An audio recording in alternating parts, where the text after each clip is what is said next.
মেনে নেওয়া যায়। আমার মাথার তার যদি আমার এমনি ধরেন কই যেতাম। এখন আমার কাকা এলো সম্ভব যা করে আল্লাহ।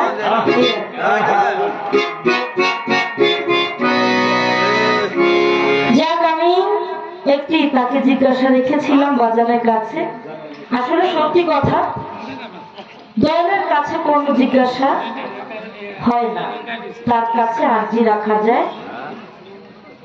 ছোট করে একটুখানি করছিলাম আর কি, এই কারণে বাবাই আমাদের পুরো ধরেই বুঝছে। যাক ব্যাপার না, রাখি আল্লাহ আমারে কি, আমার বাবাই ধন লগে আছে, কাকার বাড়িতে আইসি গানে আজকে যা করে আল্লাহ।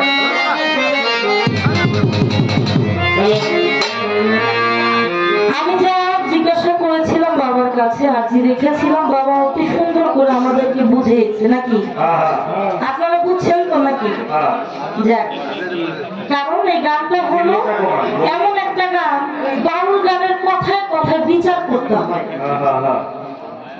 আমরা হলো কি, আপনারা হলেন বিচারক, আমরা বলবো আপনারা সেটা বিচার করে রাখবেন। আমাকে একটি পরীক্ষামূলক প্রশ্ন বাবা রেখে গেছে, সেটা হচ্ছে মসজিদে 16 আনা দিয়ে ভজন করতে হয়, যদি চুল পরিমাণ কম হয় মসজিদ ভজন হবে না। তাহলে আমার স্বামী যদি থাকে, আমার স্বামীকে আমি কি দিব যদি 16 আনা আমার গুরুকে দিয়ে দিই? তারপর আমার সন্তান আছে, সবকিছু মিলে নাকি? তো বলবো আগে আমি একটা গান রাখি।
বসছিলাম বাবার দিকে মনে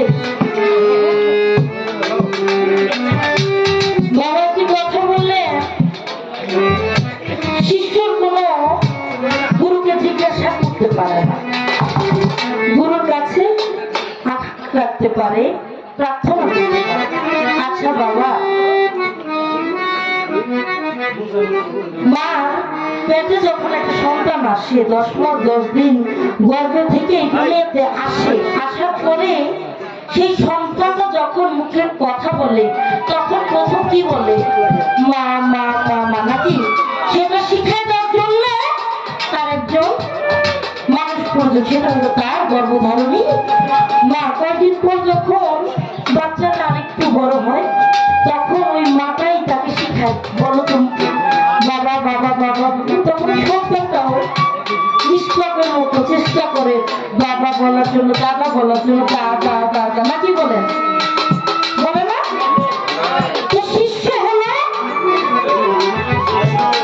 শিশু, সে তো কিছু বুঝে না। আমি ছোট মানুষ, আমি শিশু, আমি আপনার কাছে এসেছি, আপনি আমাকে বলবেন এই ছোট, আপনি আমাকে বলবেন এই সাথী তুই ক, আমার কি কই দিব ক, নাকি? আমি যদি ক্ষয় চলে যেতে তাহলে এটা আমার একটু বেশি নাকি? আমার দল যদি আমাকে বলে ক খ, আমার কই দেব খ, এইখান থেকে ক থেকে চন্দ্রবিন্দু পর্যন্ত আমার দয়াল সেই দিকে যাইবো, আমার ওই দিকেই যাইব। এখন যাওয়ার পথে যদি একটা উস্কা খাই তখন কি আমার দয়াল একটু ধরতে না? বাবা আমি পয়লা যাইতেছে আমার ঘরে, নাকি বলেন? আমি না বলতে আমার বাবা আমাকে ধরবে না, কারণ আমার বাবাটা আমাকে শিখাইতেছে। তখন আমি যখন বলতে পারতেছি না, একবার কক কইতাছি, ওখানে কোন জায়গায় যদি কক হয়ে যায় তখন সমস্যা না। তখন আমার বাবা যদি আদর করে ভালোবাসে আমাকে শিখায় যে না মা সাথী তুই এমনে না এমনে তুই তাইলে আমার শিক্ষা সম্পূর্ণ হবে। তাইলে না শিখাইলে খোসা না দিলে তো রস পেয়ে দেয় না, কি বলেন?